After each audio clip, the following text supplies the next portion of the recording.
Bismillahirrahmanirrahim. Assalamualaikum warahmatullahi wabarakatuh.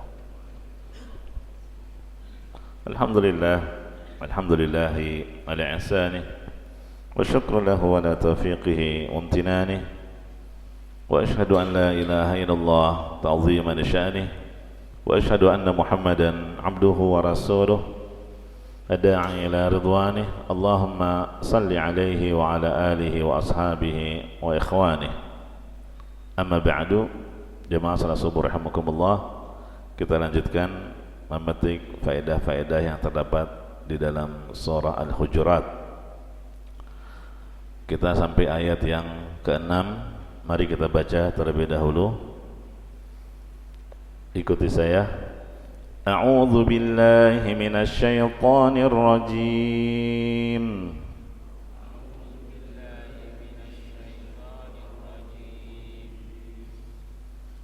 يا أيها الذين آمنوا إن جاءكم فاسق بنبأ فتبينوا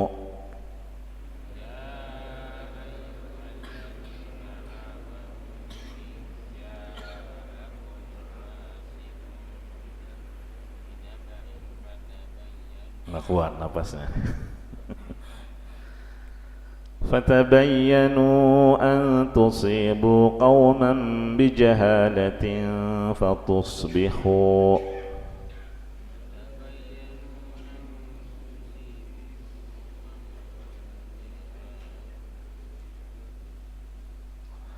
فتصبحوا على ما فعلتم نادمين.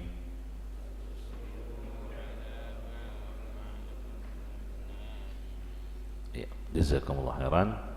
Hai orang-orang yang beriman, jika orang yang fasik datang kepada membawa suatu berita, maka tabayyunlah, telitilah berita tersebut, telitilah kebenarannya.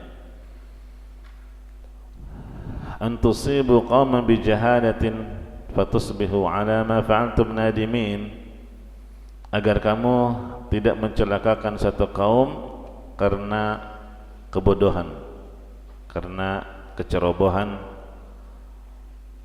langsung menerima berita yang belum jelas kebenarannya, yang pada akhirnya kamu menyesali perbuatanmu ini. Jadi ayat ini mengajarkan adab cara menyikapi sebuah berita. Iya. Kalau berita yang datang dari orang yang thiqah, orang yang terpercaya, orang yang dikenal kejujurannya, dikenal amanahnya, maka kita wajib menerima. Karena mafhum mukhalafah dari ayat ini. Kalau orang fasik yang membawa berita, tabayyun dulu. Berarti kalau datang dari orang yang beriman, terima. Adapun yang kedua, kalau berita itu datang dari pendusta yang dikenal suka berdusta dan banyak berdusta, maka harus ditolak.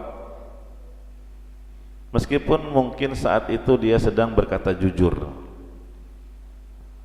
Ya, kenapa? Karena kita tidak bisa membedakan mana yang jujur, mana yang dusta dari perkataannya itu. Dan yang ketiga adalah berita yang datang dari orang fasik yang sebutkan ayat ini. Fatabayyanu, kita harus tabayyun dulu, cek dulu kebenarannya. Ya, jangan diterima mentah-mentah berita itu. Supaya apa? Antusibu qauman bijahalatin fatusbihu ala ma fa'altum nadimin. Jangan sampai gara-gara kalian mendapatkan berita yang tidak benar, kalian langsung mengambil sikap. Ya. Apalagi kalau menyikapi seseorang karena berita tersebut, atau menyikapi satu kelompok dengan kebodohan, bijahalah, ini berbahaya. Kalau menelan mentah-mentah berita, ini dapat merusak jiwa, dapat merusak ukhuwah, ya, dapat merusak persatuan. Gara-gara berita yang dia terima yang belum tentu benar, akibatnya apa? Misalnya dia salah, oh ternyata salah pemberitaannya, oh ternyata nggak betul berita yang saya dengar, akhirnya apa? Menimbulkan penyesalan. Wa'lamu, ya, itu yang dimaksud dalam ayat ke-6. Adapun ayat yang ke-7, mari kita baca lagi. Wa'lamu anna fiikum Rasulullah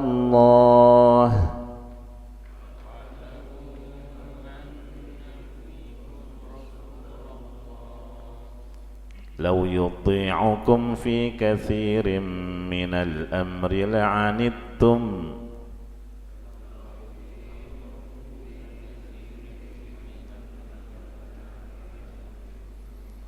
ولكن الله حبب إليكم الإيمان وزينه في قلوبكم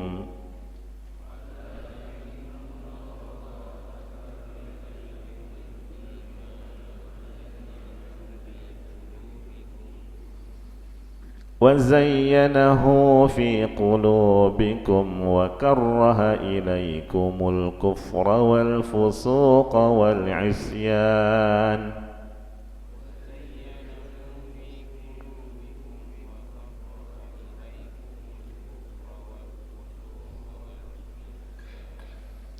أولئك هم الراشدون.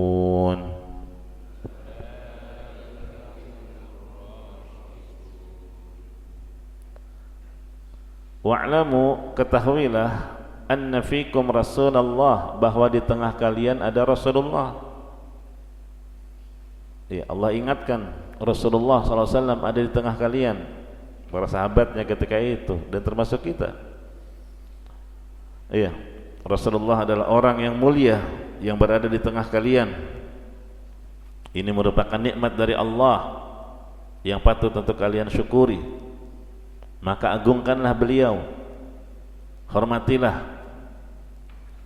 bersikaplah sopan kepadanya.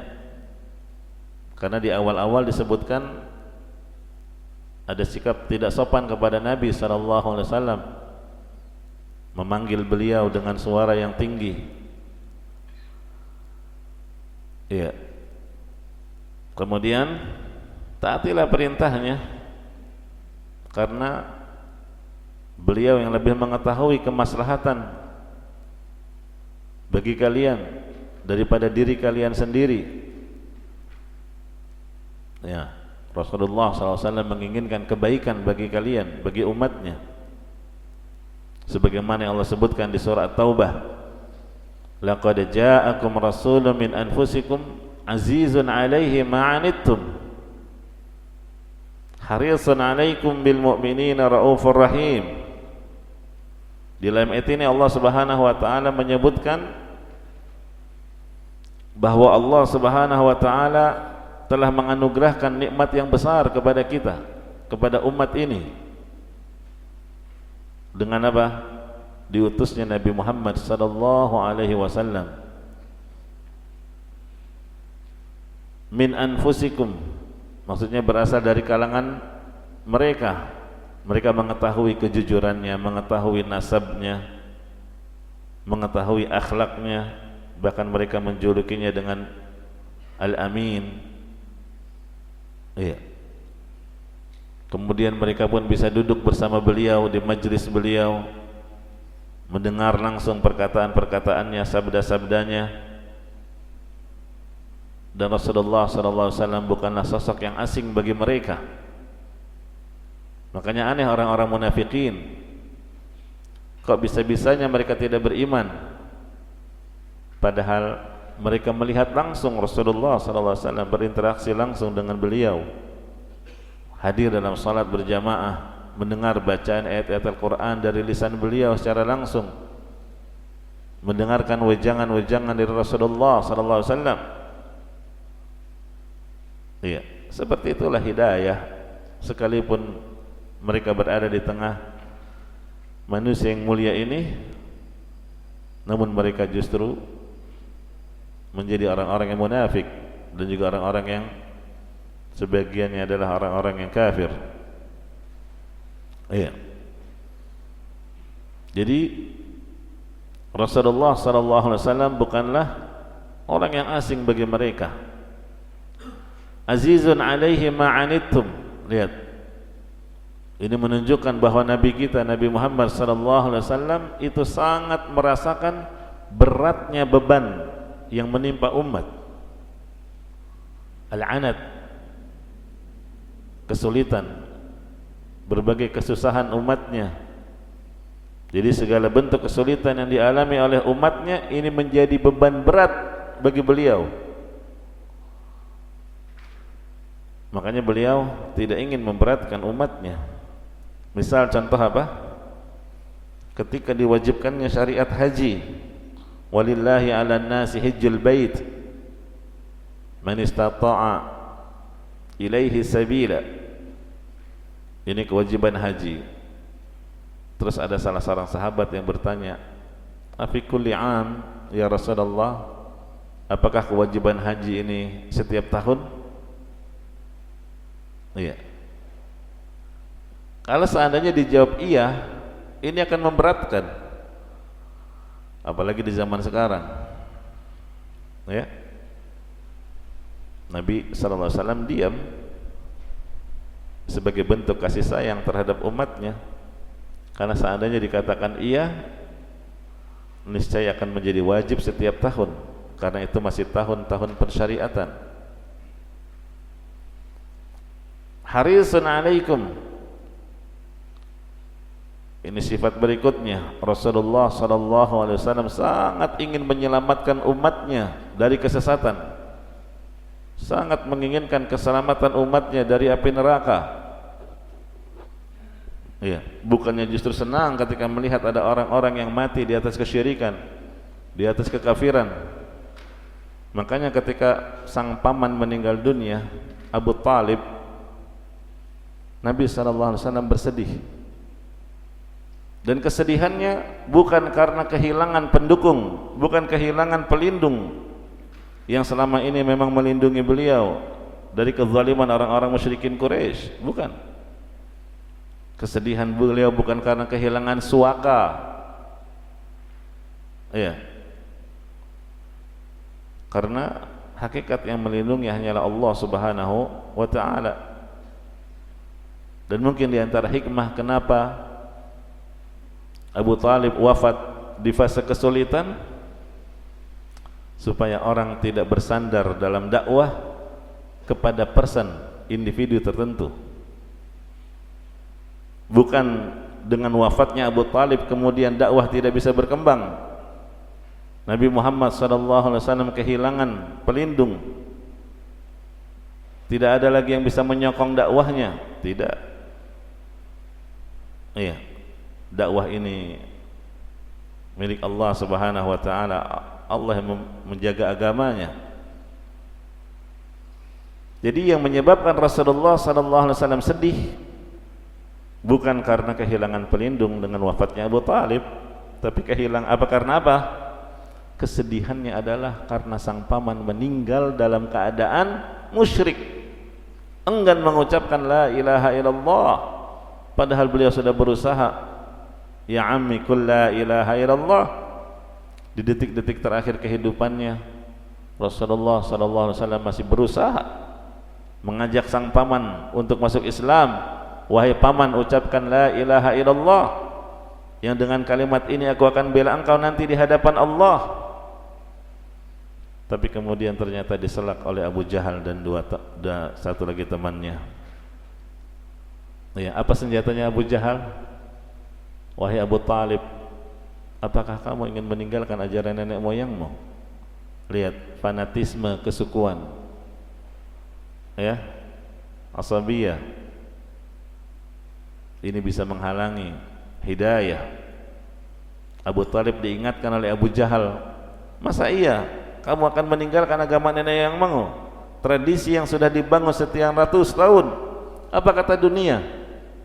Apakah kamu mau dicela oleh kaummu karena meninggalkan tradisi nenek moyang?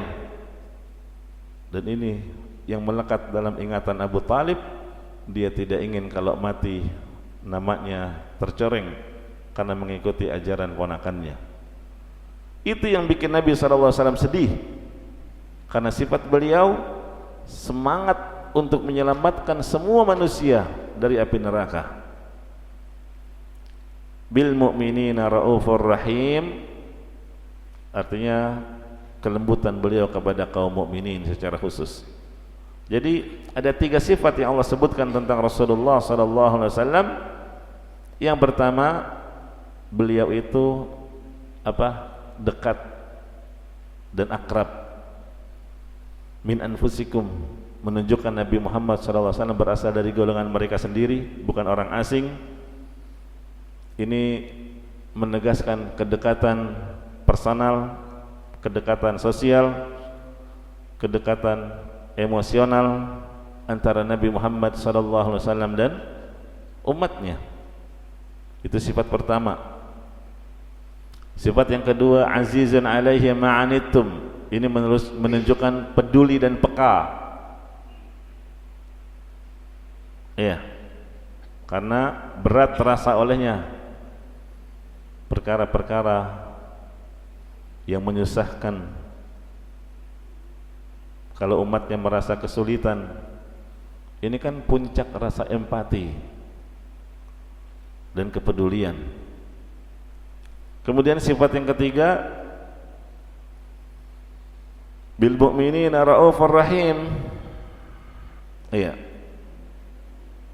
Ini bagian yang paling tegas menekankan kasih sayang Nabi Muhammad SAW khususnya kepada orang-orang yang beriman. Iya.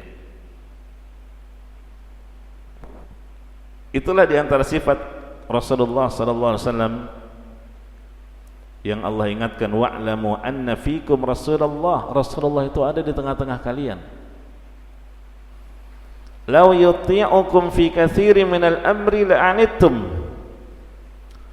Seandainya Rasulullah SAW mengikuti setiap usulan-usulan yang kalian sampaikan dalam banyak perkara, niscaya kalian akan jatuh dalam kesulitan. Ya. Law yuti'ukum fi katsirin minal amri la'anittum. Kalau Rasulullah SAW selalu menuruti semua keinginan kalian, keinginan sahabatnya pada perkara-perkara fi katsirin minal amr, dalam banyak perkara, la'anittum, tentu akan merepotkan kalian, akan membebani kalian. Kenapa? Karena kita tidak tahu apa yang maslahat bagi kita. Iya. Bisa jadi kita ingin begini, ingin begitu, terus Nabi SAW nurut, akhirnya turun syariat, ya. Nah, akhirnya memudaratkan. Bisa jadi kita ingin sesuatu yang menurut kita itu baik, menurut kita itu maslahat, ternyata maslahatnya hanya sementara, dan seterusnya. Iya. Karena yang lebih tahu tentang kita siapa? Allah Subhanahu wa ta'ala. Ala ya'lamu man khalaq. Iya. Allah yang lebih mengetahui tentang keadaan yang Dia ciptakan. Maka Rasulullah SAW semua kebijakan-kebijakannya itu berdasarkan wahyu, sehingga beliau lebih mengetahui tentang apa yang terbaik buat kalian. Iya, daripada diri kalian sendiri. Rasulullah SAW lebih mengetahuinya, dan Rasulullah menginginkan kebaikan bagi kalian, sedangkan kalian terkadang menginginkan keburukan dan kemudaratan. Iya. Ingat ayat ini, law yuti'ukum fi katsirin minal amr. Apa contohnya? Contoh, ada 3 orang sahabat yang datang ke salah seorang istri Rasulullah SAW. Bagaimana sifat ibadah Nabi SAW di dalam rumahnya? Setelah dijelaskan mereka menganggap kecil apa yang mereka lakukan selama ini. Akhirnya sahabat yang pertama bertekad untuk sholat malam sepanjang malam tanpa tidur. Orang yang kedua puasa setiap hari, ya, makannya malam aja. Orang yang ketiga bertekad untuk tidak mau menikah karena menikah hanya akan menyibukkan, ya, berbagai kesibukan sehingga terpalingkan dari ibadah, dari fokusnya mengejar akhirat. Sampai kepada Nabi SAW keinginan mereka ini. Apakah Nabi SAW mengatakan bagus, bagus, terus lanjutkan, semangat kalian luar biasa? Ya, kan tidak. Kalau seandainya dituruti akan terasa berat bagi mereka.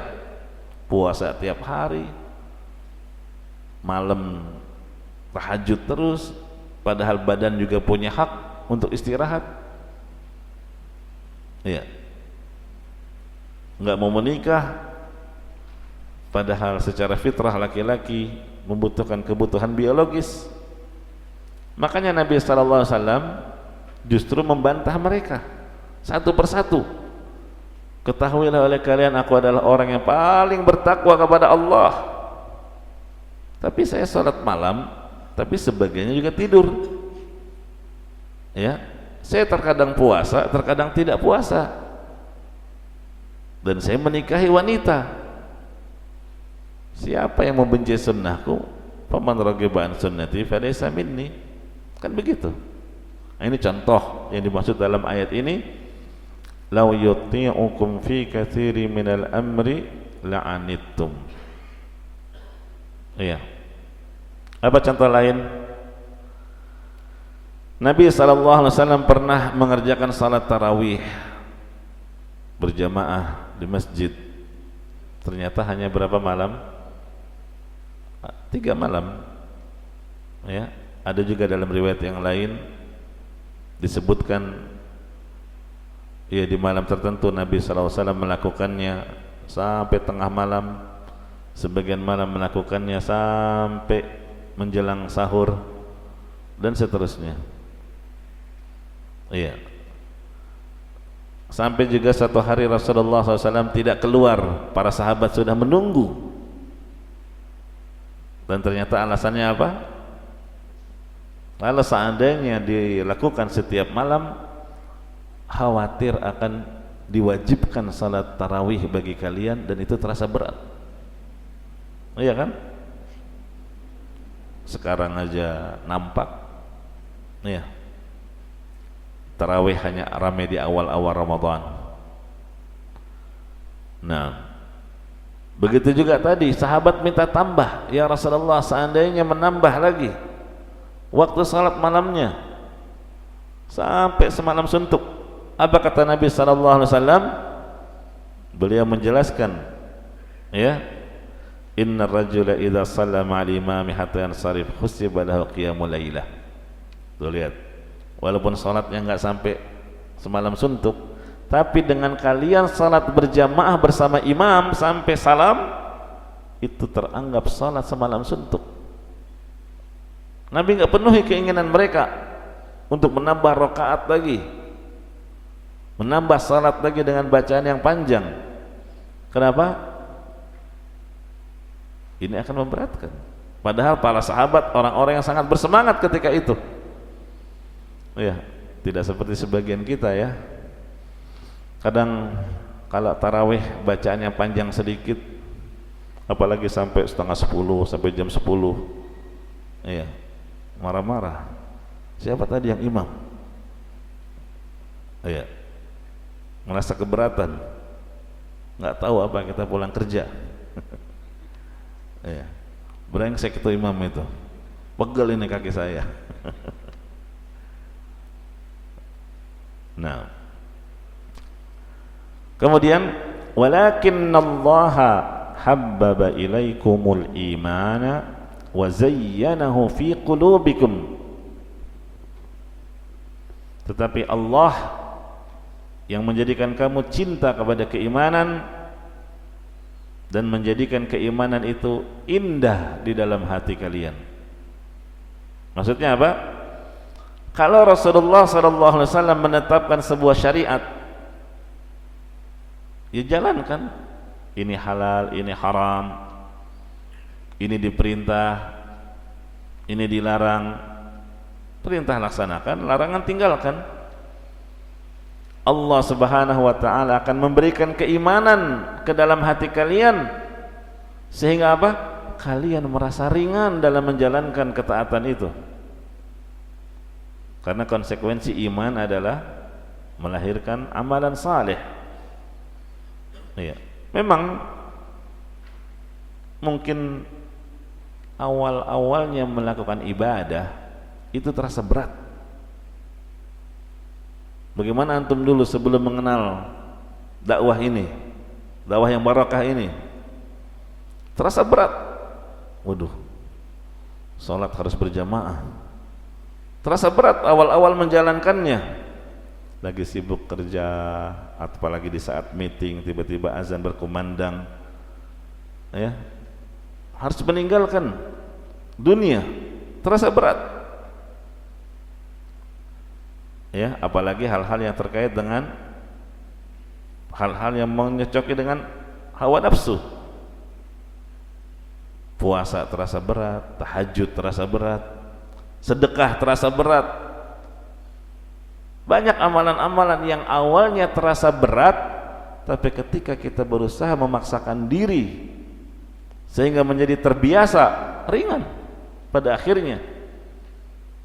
Kenapa? Habbaba ilaikumul iman. Ingat, Allah Subhanahu wa taala yang telah menjadikan kalian cinta terhadap amalan saleh itu. Ya. Yang tadinya salat terasa berat menjadi ringan, yang tadinya berjamaah ke masjid terasa berat, malah merasa berdosa kalau enggak ke masjid. Yang tadinya tahajud kalau malam hari terasa berat, nahan rasa kantuk, lama kelamaan justru merasa kehilangan kalau kesiangan karena enggak tahajud, sehingga dia akan menggantinya misal dengan salat duha. Iya. Kalau enggak puasa sunnah Senin Kamis, justru merasa ada yang kurang. Siapa yang menjadikan itu semua? Allah Subhanahu wa taala habbaba ilaikumul iman, yang menjadikan kalian cinta akan keimanan, cinta terhadap amalan-amalan saleh.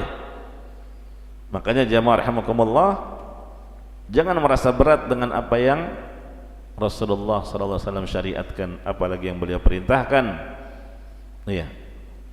Dan jangan juga pernah berputus asa dari rahmat Allah Subhanahu wa taala. Dalam menjalani kehidupan ini mungkin banyak hal yang membuat antum terasa berat. Ya. Yakinlah Allah Subhanahu wa taala, ya, bersama hambanya dengan pertolongannya, dengan taufiknya, dan Allah Subhanahu wa taala akan memberikan ganjaran dan kemudahan tentu bagi orang-orang yang berjuang untuk taat. Yang penting antum mau berjuang atau tidak, mau mujahadah atau tidak. Iya. Walakinnallaha habbaba ilaikumul iman wa zayyanahu fi qulubikum. Allah yang menjadikan kalian beriman. Allah yang menghiasi keimanan tersebut dalam hati kalian. Ya, Allah yang menjadikan keimanan itu terasa indah di dalam hati kalian. Wa karraha ilaikumul kufra wal fusuqa wal isyan. Allah pula yang telah menjadikan kalian benci terhadap kekafiran, benci terhadap kefasikan, wal isyan, benci terhadap kemaksiatan. Allah juga, ya. Jangan seperti orang-orang yang keadaan sebaliknya. kecintaannya kepada maksiat, kepada kekufuran, kepada kebid'ahan, justru ketika melihat orang yang istiqamah, orang yang beriman, orang yang komitmen di atas sunnah, dia benci, sehingga muncul istihza. Na'udzubillah. Iya. Fadlan minallahi wa ni'mah,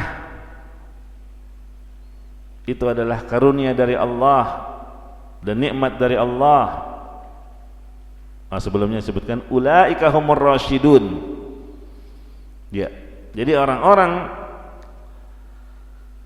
yang Allah jadikan hatinya beriman dan Allah jadikan keimanan itu indah di dalam hatinya, kemudian Allah menjadikan kebencian terhadap kekafiran, kefasikan dan kemaksiatan, itulah orang-orang yang mengikuti jalan yang lurus, orang-orang yang mendapatkan petunjuk. Ya. Fadlan minallah, kebaikan-kebaikan yang mereka dapatkan itu semua dari hal-hal tadi merupakan karunia dari Allah, kebaikan dari Allah. Ya, ingat, antum bisa menjadi orang yang seperti ini, bisa ke masjid berjamaah 5 waktu, mau menyempatkan diri duduk di majelis ilmu, mendengarkan ayat-ayat Al-Quran dibacakan, petunjuk-petunjuk Nabi SAW dijelaskan, itu adalah anugerah dari Allah, nikmat yang Allah berikan kepada antum. Ya, bukan karena kekuatan kita, kehebatan kita. Ya, sebagaimana Allah ingatkan juga di ayat yang lain, walaula fadlullahi alaikum wa rahmatuhu ma zaka minkum min ahadin abada. Kalau bukan karunia Allah dan rahmatnya kepada kalian, niscaya tidak akan ada seorang pun dari kalian yang menjadi orang saleh, ya, orang yang suci dari perbuatan keji dan mungkar. Enggak akan ada, selama-lamanya enggak akan ada. Walakinnallaha yuzakki man yasha. Lihat, Allah lah yang membersihkan siapa yang Dia kehendaki. Wallahu sami'un alim, dan Allah Maha mendengar lagi Maha mengetahui.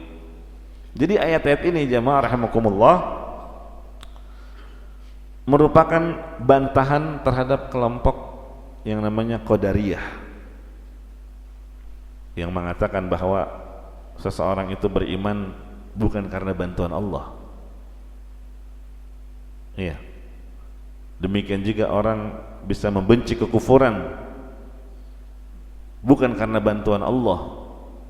Itu Qadariyah. Mereka meyakini orang itulah yang telah berusaha, iya, terlepas dari kehendak Allah dan bantuannya. Ini jelas kesalahan, ya, keyakinan yang tidak benar. Yang benar apa? Yang benar, orang yang beriman, orang bisa beriman, bisa beramal saleh, dia bisa benci terhadap kekafiran, kefasikan, benci terhadap kemaksiatan, ya, itu karena Allah yang memberinya hidayah. Ini yang harus kita ingat. Supaya apa? Supaya kita jangan terlalu pede dengan iman yang kita sudah miliki, seakan-akan kita sudah pegang tiket surga, pasti akan dimasukkan ke dalamnya. Iya, jangan menjadi orang yang ujub.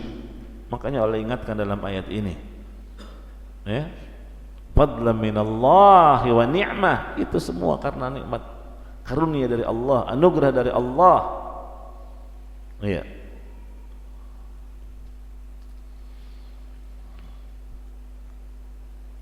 Satu lagi, ya, masih ada waktu. Ayat yang ke-9. Mari kita baca lagi. A'udzu billahi minasyaitonir rajim.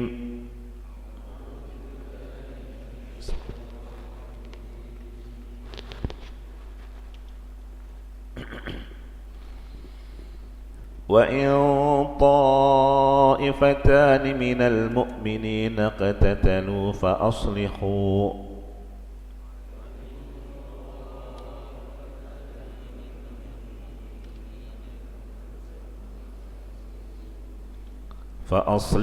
بينهما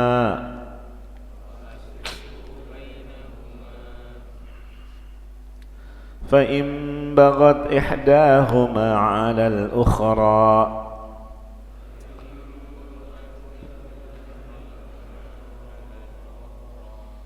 فقاتلوا التي تبغي حتى تفيء إلى أمر الله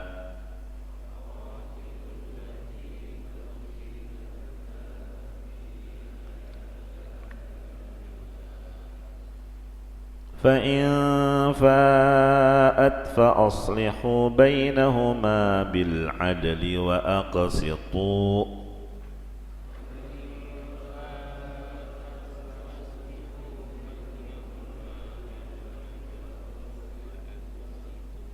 إن الله يحب المقسطين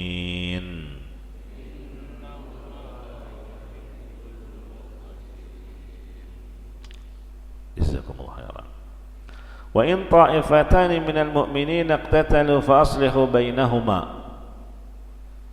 Kalau ada dua golongan dari kaum mukminin yang saling berperang, ya, iqtatalu, saling berperang, saling menyerang, fa aslihu bainahuma, maka damaikanlah antara dua golongan ini, dua kelompok ini.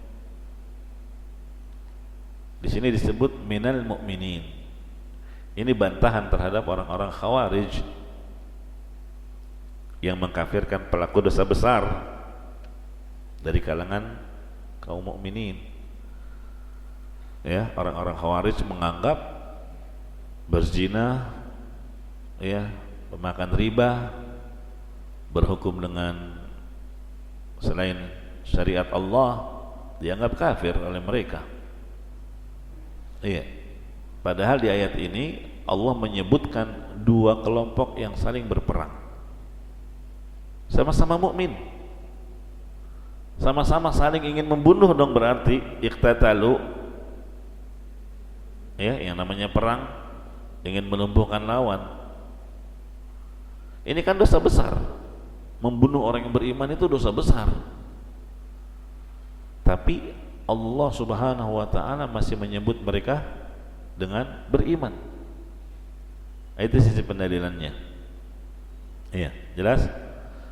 Jadi kan Allah menyebutkan kalau ada dua golongan dari kaum mukminin, Allah masih menyebut beriman.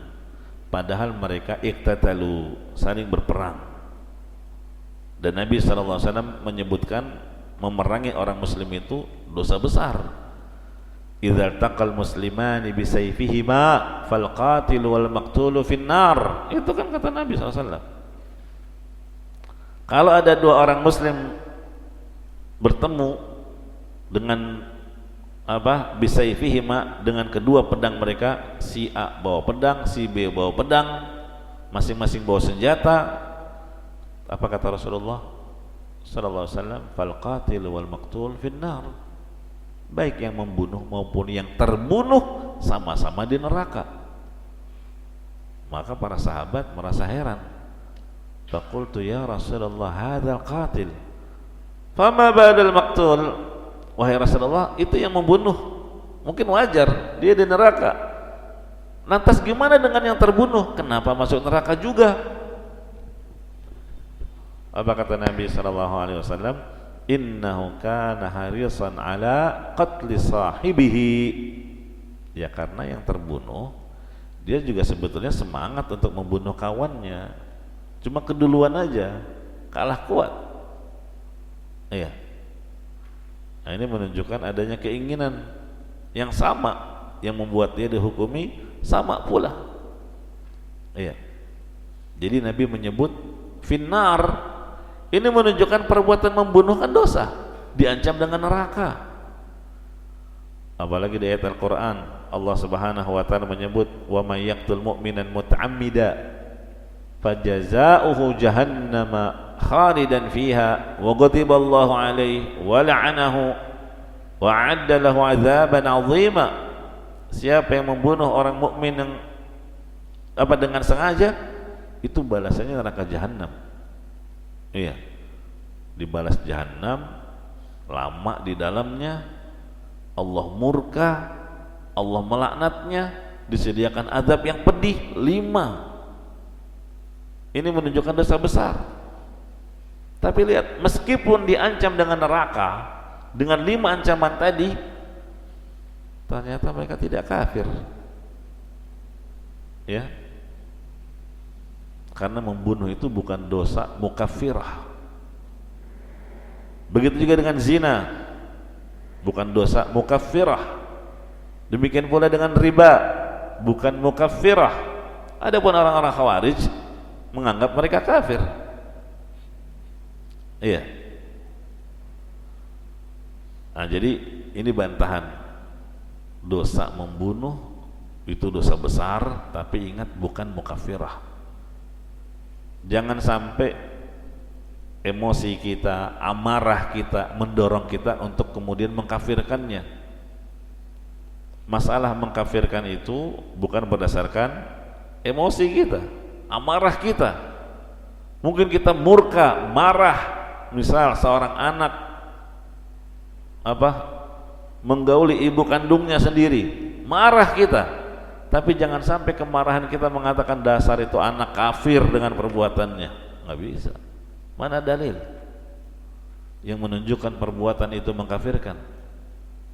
Tapi itu kan iya dosa besar, jelas. Iya. Tapi kan dia tidak menganggap halal. Coba tanya, buktinya dia menyesal. Mungkin dia terkena pengaruh apalagi sesuatu. Ya, entah karena khamar atau yang lainnya. Selama tidak menghalalkan, ya tidak dikafirkan. Gitu ya.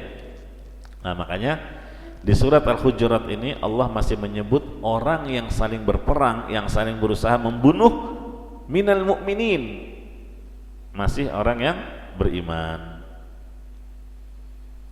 Fa in baghat ihdahuma 'alal ukhra, kalau yang satu melanggar perjanjian damai, ya, yang satu enggak mau damai, enggak mau islah, maka perangi yang enggak mau islah tadi sampai dia kembali kepada perintah Allah. Ya, faqatilul lati tabghi hatta tafi'a ila amrillah. Fa in fa'at fa aslihu bainahuma bil adli wa aqsitu. Lihat, kalau yang tidak mau damai tadi, ini kan tadinya 2 orang bertikai, berperang, suruh islah. Yang satu enggak mau, yang satu nurut, mau, ayo damai. Yang satu enggak mau, maka kata Allah, perangi yang enggak mau damai ini.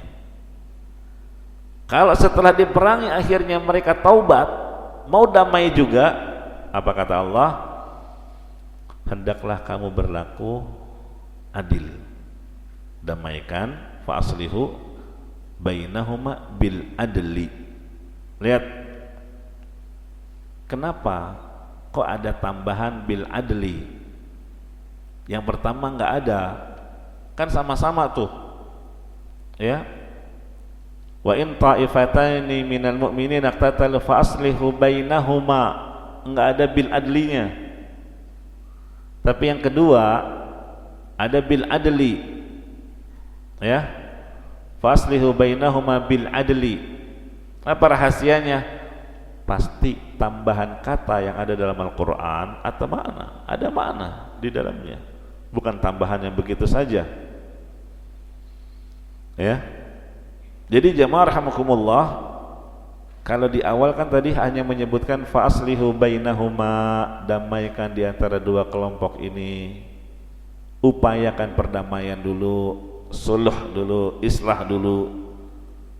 Iya, ternyata yang satu nggak mau damai, yang satunya mau. Iya, kata Allah, perangi yang nggak mau damai.